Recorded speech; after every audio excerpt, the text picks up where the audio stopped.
Hola a todos. Hoy vamos a analizar Josué capítulo 7. El pecado oculto nunca permanece aislado.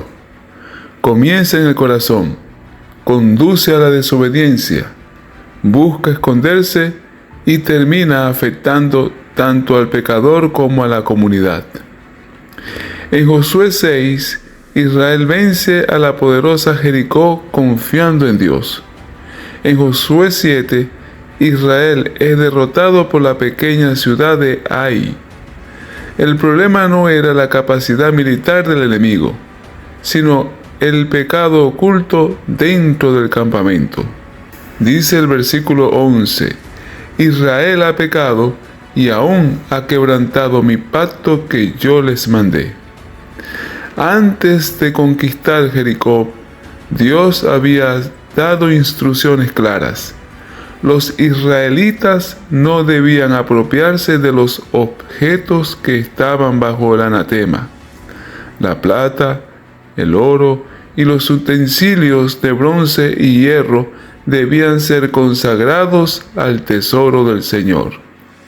Pero vosotros guardaos del anatema, ni toquéis, ni toméis alguna cosa del anatema.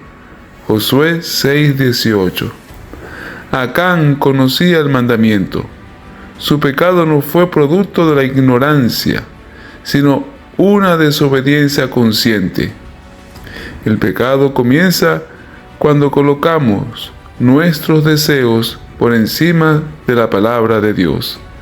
Acán sabía lo que Dios había dicho, pero decidió que aquello que deseaba era más importante que obedecer.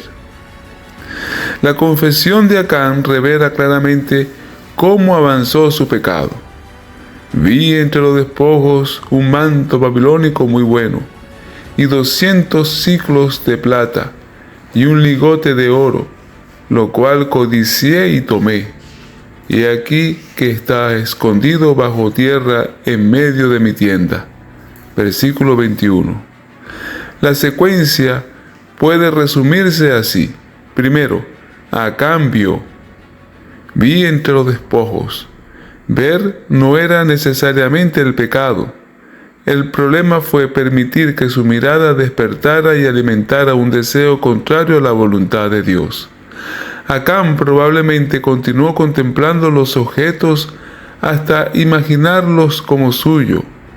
Una mirada momentánea se convirtió en una atención prolongada. No podemos evitar ver todo lo que aparece delante de nosotros, pero sí podemos decidir si apartamos la mirada o alimentamos el deseo. No pondré delante de mis ojos cosa injusta. Salmo 101:3. Segundo, Acán codició, lo cual codicié. La batalla pasó de los ojos al corazón. Acán comenzó a desear aquello que Dios había prohibido. Posiblemente pensó, nadie se dará cuenta. Hay tantas cosas que una pequeña parte no hará diferencia. Yo también merezco una recompensa. Puedo aprovechar esta oportunidad.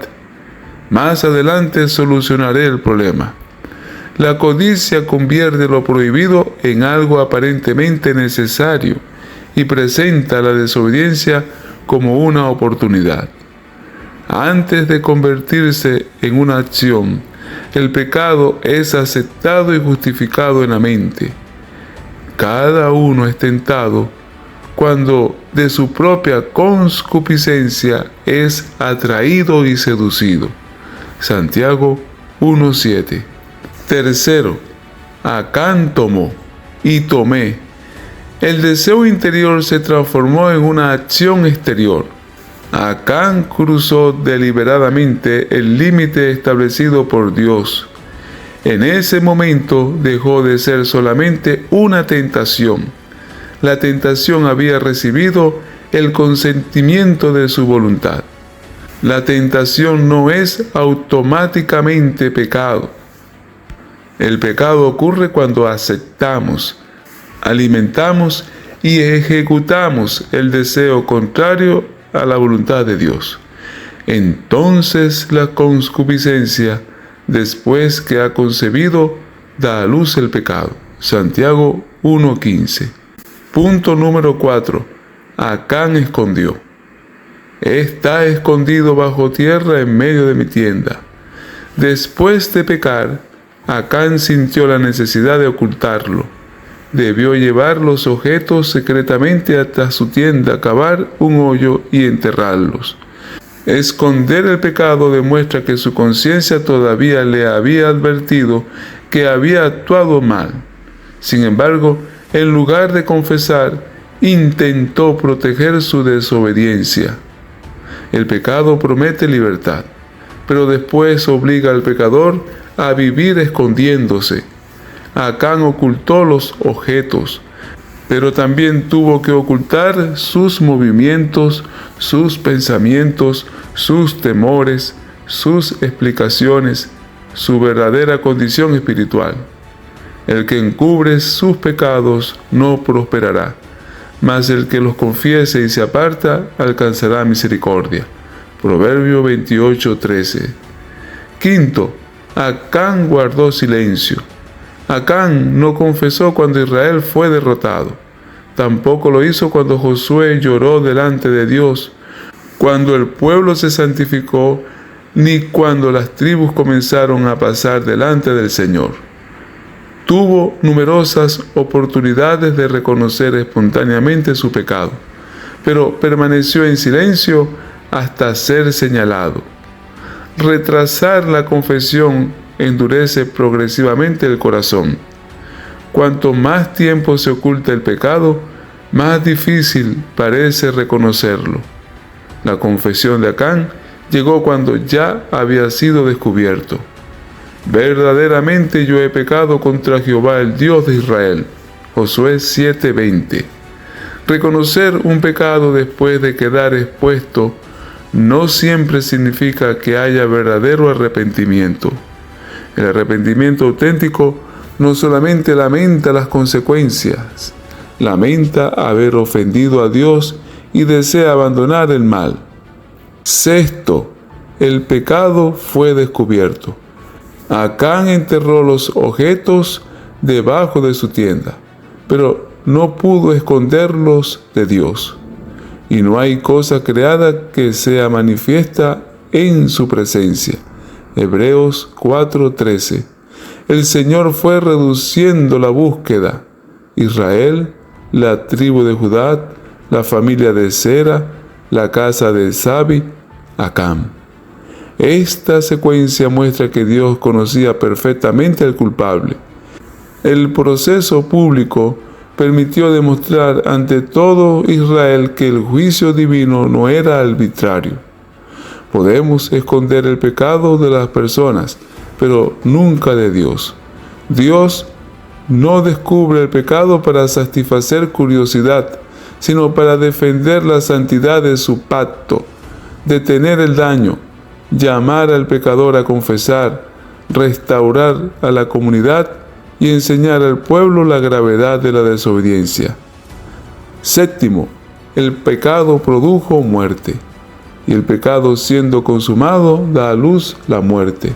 Santiago 1:15. El pecado de Acán siguió este recorrido.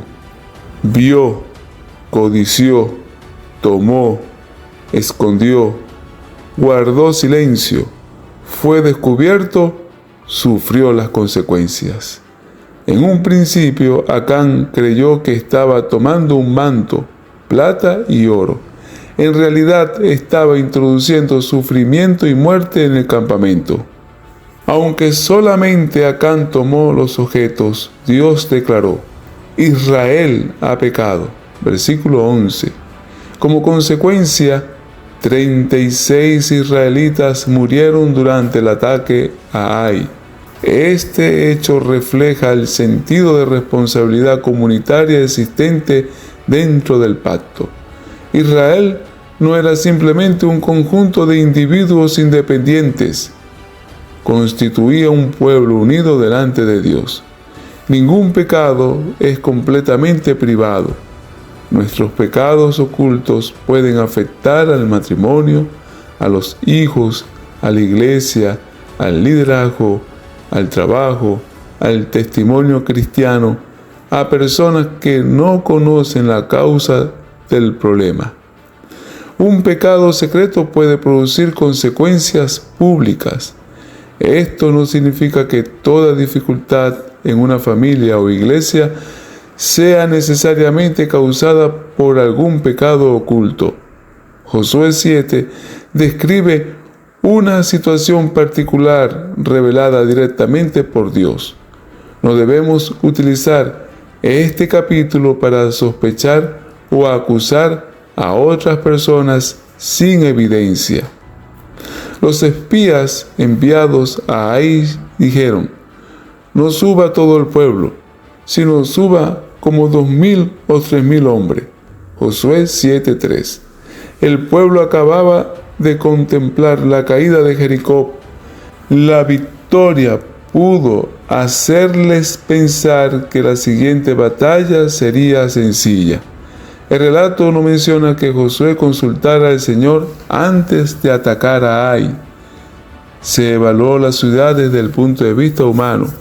Ai era pequeña, había pocos defensores, no era necesario enviar todo el ejército, la victoria parecía segura. Las victorias pasadas no sustituyen la dependencia presente de Dios. Jericó era grande, pero Israel venció porque Dios estaba por ellos.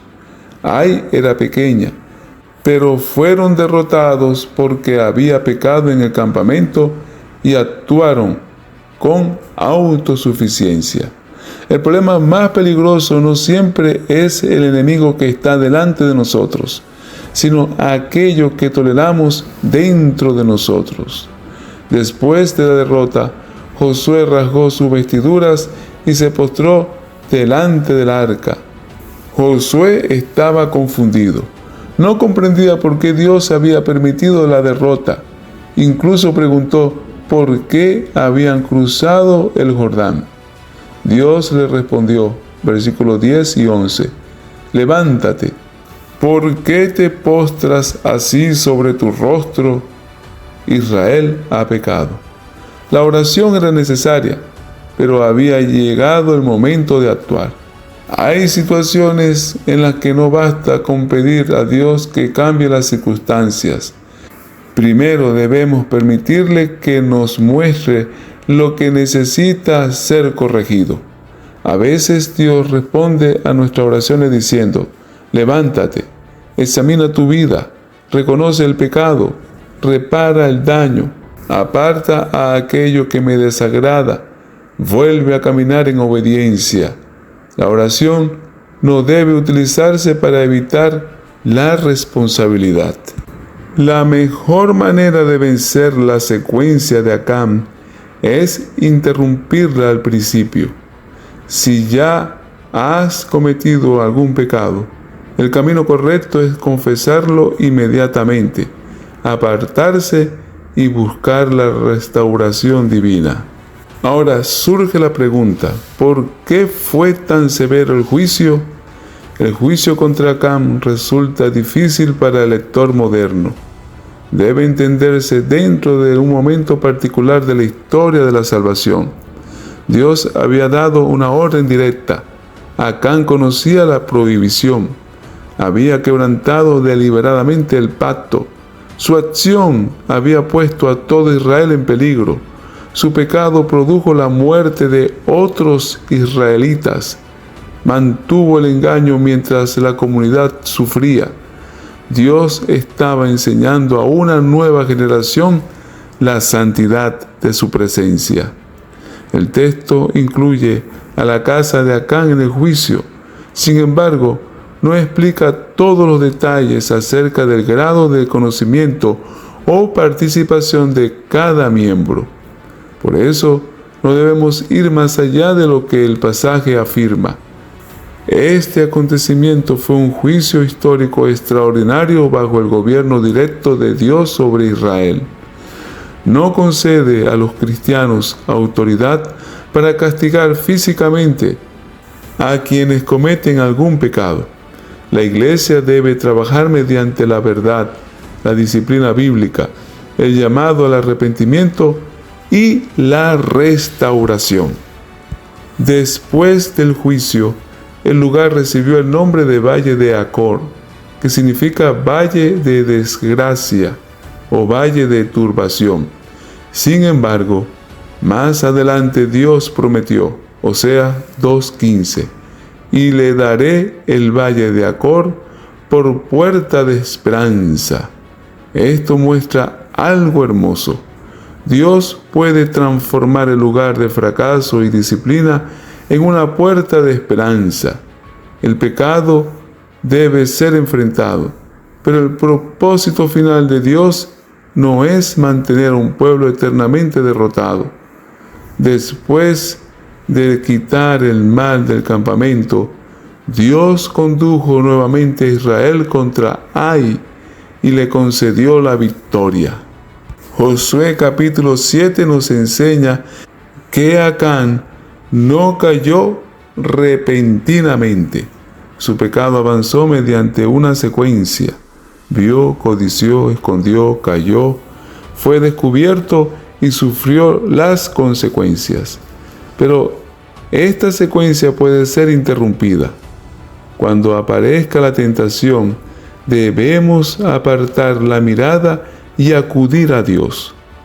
Si hemos caído, no debemos esconder el pecado, sino confesarlo y abandonarlo.